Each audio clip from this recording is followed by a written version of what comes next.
Bonjour à tous, c'est Crypto Kaiser, Kaiser News numéro 34, le 33 étant sorti sur Twitter hier comme tous les mercredis. Aujourd'hui, nous allons analyser les cryptos de capitalisation 501 à 1000. Donc, quels sont les cryptos à potentiel, quels sont les cryptos qui performent, quels sont les cryptos les plus recherchés et quelle est l'actualité crypto aujourd'hui. Nous allons voir tout ça maintenant. C'est parti.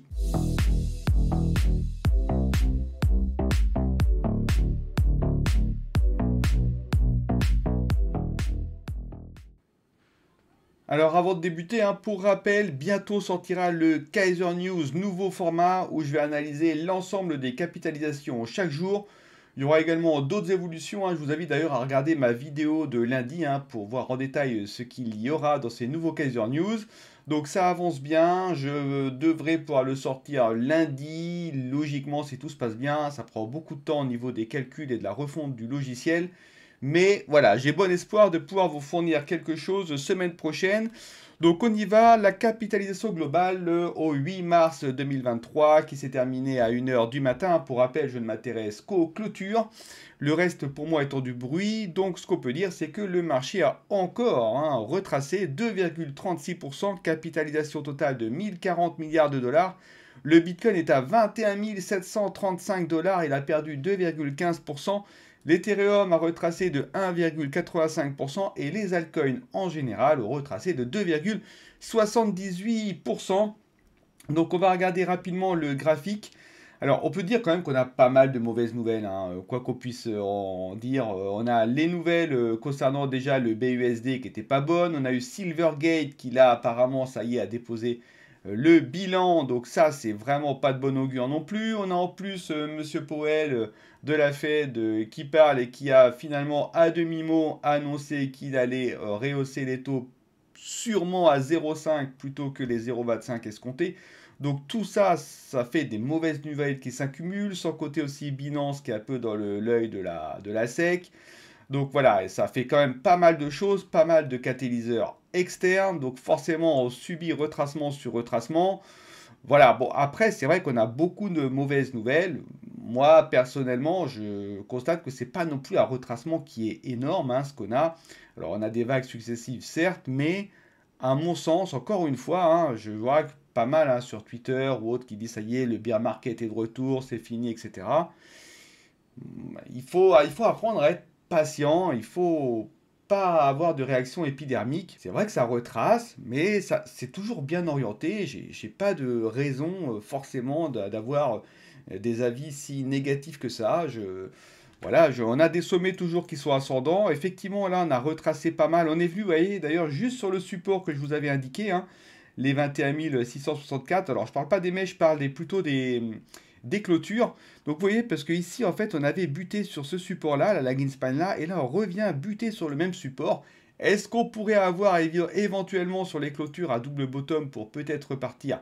C'est possible, mais rien n'est sûr. Pour le moment, il n'y a aucun signal qui nous indique que ça peut repartir.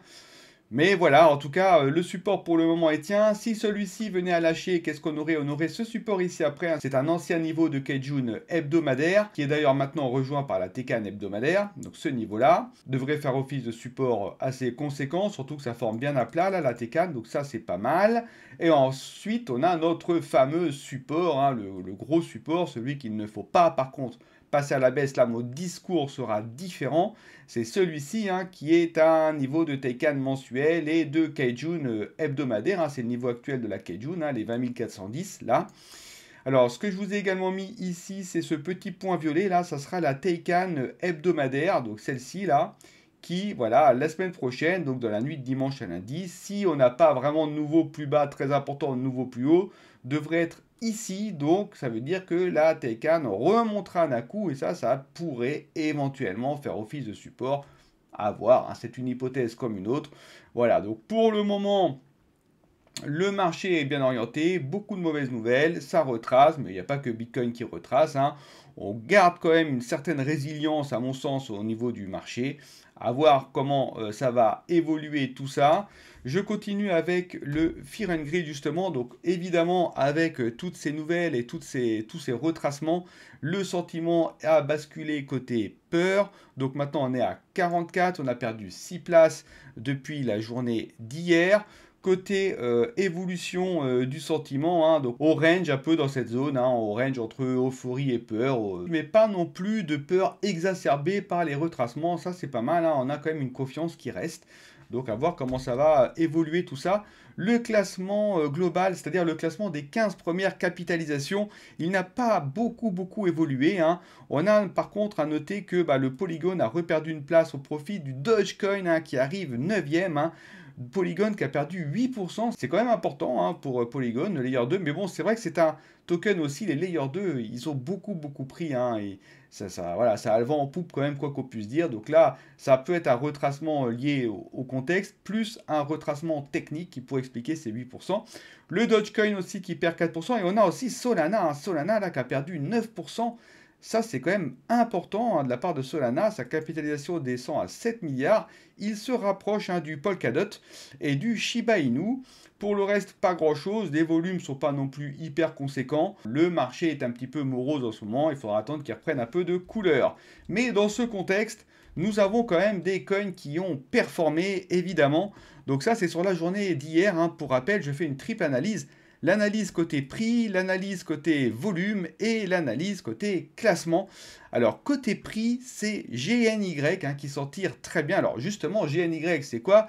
Ça consiste à prédire le cours du Bitcoin via l'intelligence artificielle. Donc forcément, en ces moments un petit peu compliqués et tumultueux, il est bien d'avoir ce genre d'outil. En tout cas, ce genre d'outil attire les personnes. 47% de prix en plus dans un marché qui retrace, c'est extrêmement positif avec des volumes qui augmentent. Bravo à ce token, hein. J'en avais d'ailleurs déjà parlé de ce token dans mes émissions précédentes. Il a pris 117 places. Ensuite, on a Gary Network qui a pris 31%. Gary Network, ça c'est quoi? C'est une plateforme indienne qui consiste en fait à monétiser les vidéos. Les particuliers postent des vidéos, hein, qui sont sous forme finalement de NFT, et chaque vidéo est tradable. Finalement, on peut en acheter, en vendre, etc. Alors le site ne fonctionne pas parfaitement, en tout cas depuis la France, peut-être parce que c'est indien, je ne sais pas trop.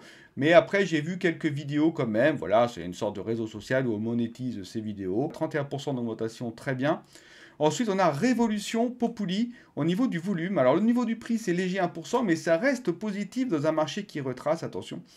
Et ça, je pense que ça, je l'ai mis dans mes coins à surveiller, Revolution Populi, parce que déjà, c'est fait par des personnes qui tiennent la route. Alors, c'est toujours pareil, c'est sur le papier, hein, j'ai pas été les voir, hein, mais il y a un professeur de l'université d'Yale, il y a quelqu'un qui travaille chez Goldman Sachs, etc. C'est des personnes, voilà, qui ont de la bouteille et qui, eux, ce qu'ils veulent faire, c'est finalement créer une sorte de plateforme Web3, mais qui va proposer plusieurs services. Ça se prétend être le Facebook Killer et ça veut permettre justement l'émergence de plein de nouveaux réseaux sociaux. La plateforme est conçue pour, et ce évidemment en gardant la privacy, c'est-à-dire en gardant le contrôle de ces données. Et un autre aspect aussi, c'est de créer une chambre de compensation pour crypto. C'est vrai qu'il n'y en a pas énormément, hein, et c'est vrai que la blockchain pourrait faire office de chambre de compensation. Alors cette chambre de compensation, hein, permettrait tout simplement en fait, la contrepartie centrale pour toutes les transactions du marché, évitant du coup les risques de défaut d'une partie prenante. Ensuite, on a Ray Network. Donc ça, c'est une plateforme, hein, qui propose une infrastructure pour pouvoir créer des apps, hein. La plateforme est compatible Ethereum, hein, et elle est très rapide et sans frais.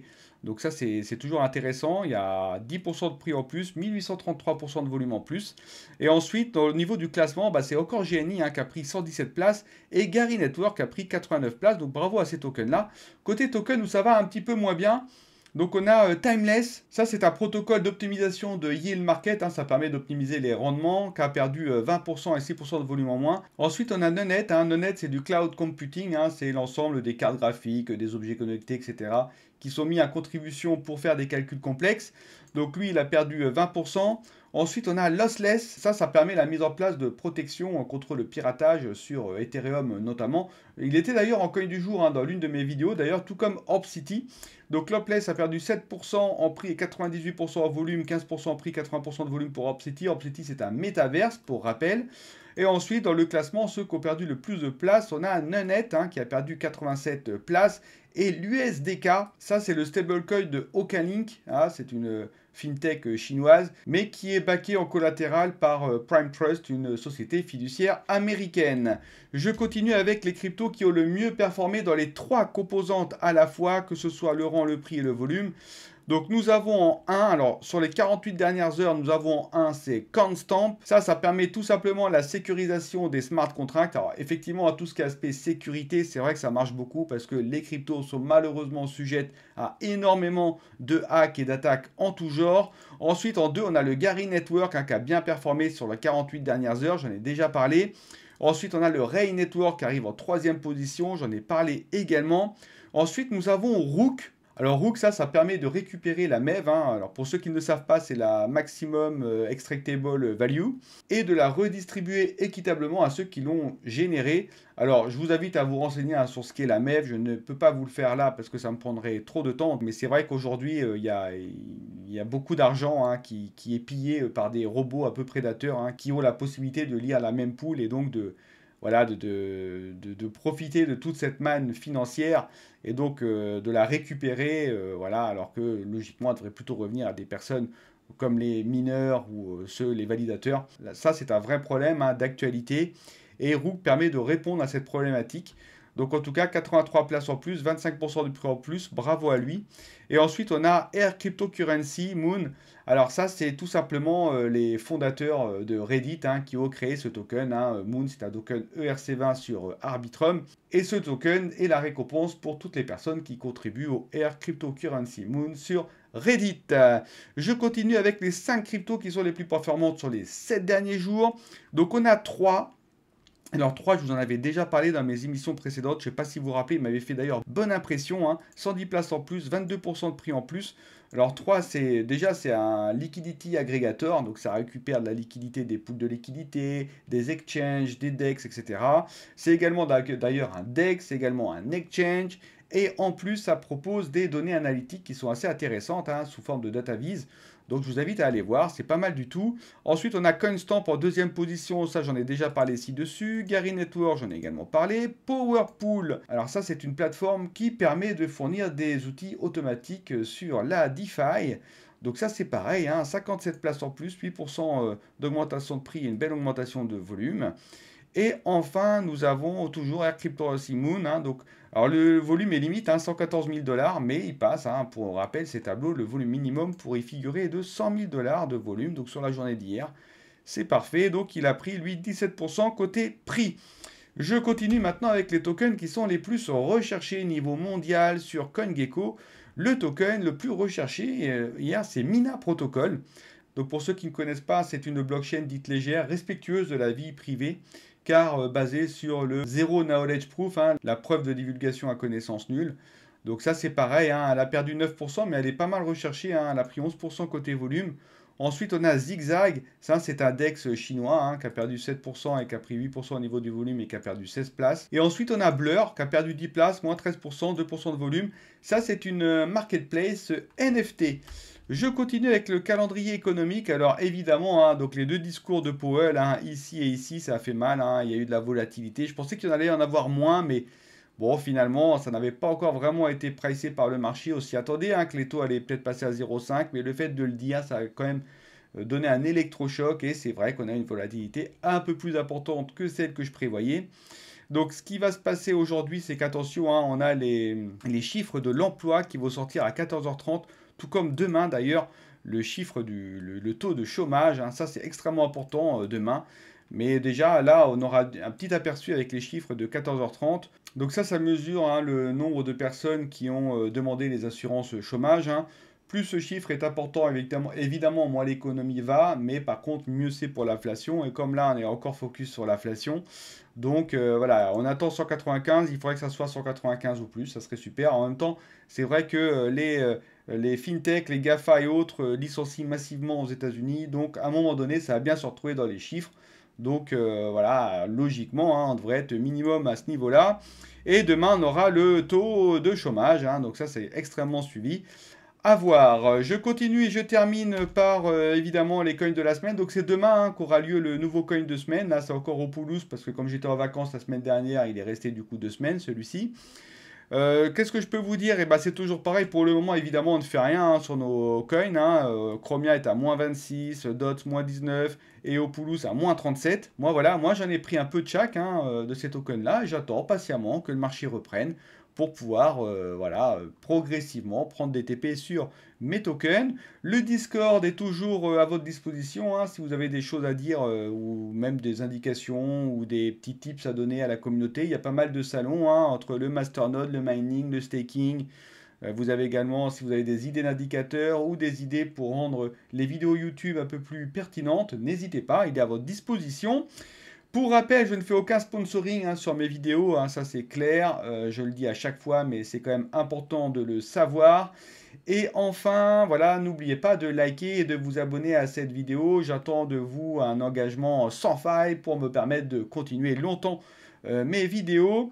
Voilà, je retourne du coup travailler à mon logiciel pour vous permettre de vous donner la deuxième version du Kaiser News la semaine prochaine.